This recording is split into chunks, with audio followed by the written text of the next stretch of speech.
Alright ladies, it's time for that time of the week when we talk about the latest Boku no Hero Academia chapter, and not only did we get it early this week, but this chapter was so hype. Like, to most people last chapter was the top of the hype, but to me this chapter has so much more going for it. It wasn't as good as the last chapter, but it was more hype, if you know what I mean. You know, we have overhaul action going, Deku, and even Toga and Twice. There was quite a few things going on, and I have a feeling this fight is going to be pretty fucking intense. So Lockrock turns out to be alive. I mean, nothing really strange there really. He wasn't exactly disembodied. Toga has caught him by surprise, and we get to see, well, not his backstory, but some insight on his life, which is nice, even if he is, you know, the most irrelevant fucking character in this whole arc. Even Bubble Girl, whatever she's called, is more popular than Lockrock, so I honestly didn't care much about him per se, but we did get to see that panel of him as a kid, which, you know, was hilarious at first. I thought it was a flashback of him as a baby since he looked so much like him, but no, it was his kid, so there you go. At least we did get to see him admire the younger generation of heroes a lot more in this chapter, as he openly said that they made the pro heroes at the scene seem less significant. Now, he's probably referring to the big three more than Deku's bunch, since we haven't really seen Deku and the others do some serious ass kicking. I mean,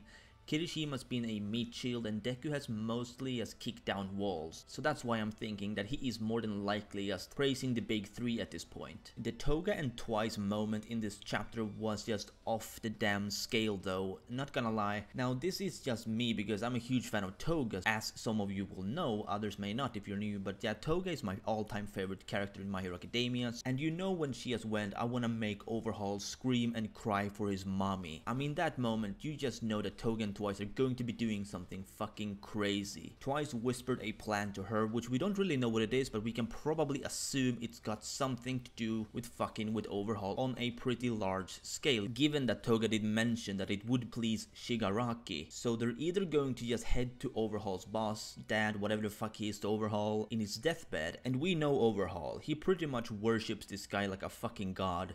So if Toga were to just go in and off him, that alone would be enough to make Toga's dream a reality, because Overhaul would lose his shit. I mean, he already kind of has, as we saw him taking on this new form. Speaking of which, just what the fuck was that form? That was on some new level. He has fused Nemoto with himself, resulting in, I guess, both of them dying really, and as a result they both became something new, possibly with both of their minds and potentially both of their quirks as well. Whoever fights Overhaul is going to be in some deep shit, because whoever thinks that Deku and Night Eye will be enough, just no.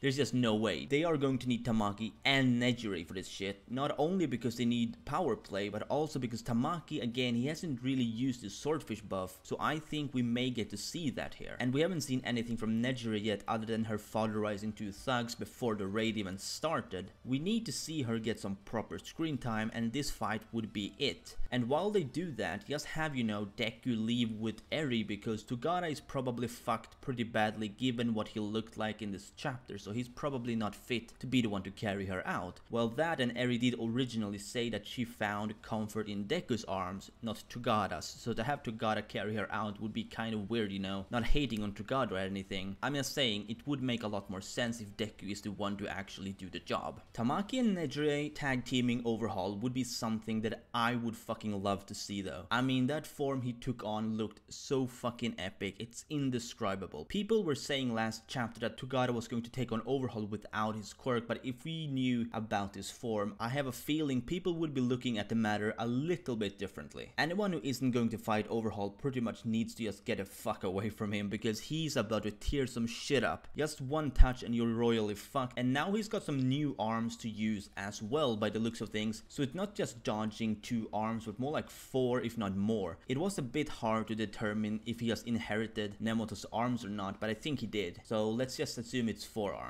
You know what's funny about his beak though?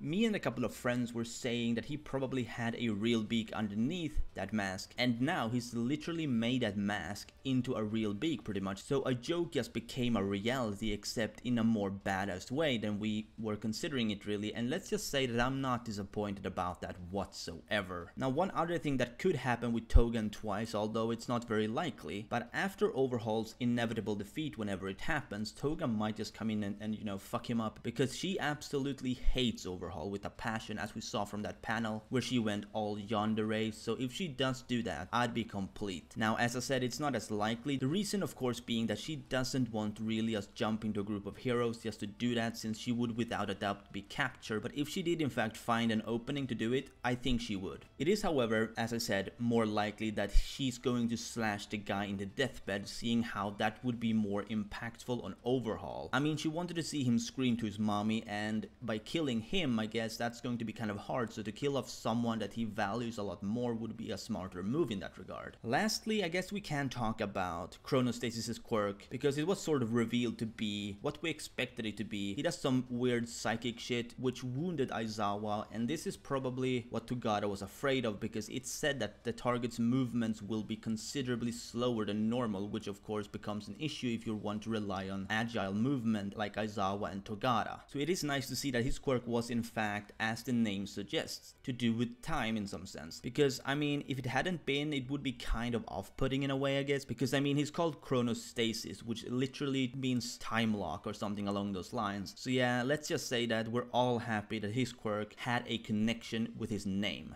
Anyway, with that said, I'll be ending this review here, not the longest I've done, but there you go. Let me know what you think down below in the comments, and as always, if you did, please like this video if you enjoyed, and subscribe if you're new to my channel. This has been your favorite host, Perm, and I'll see you soon.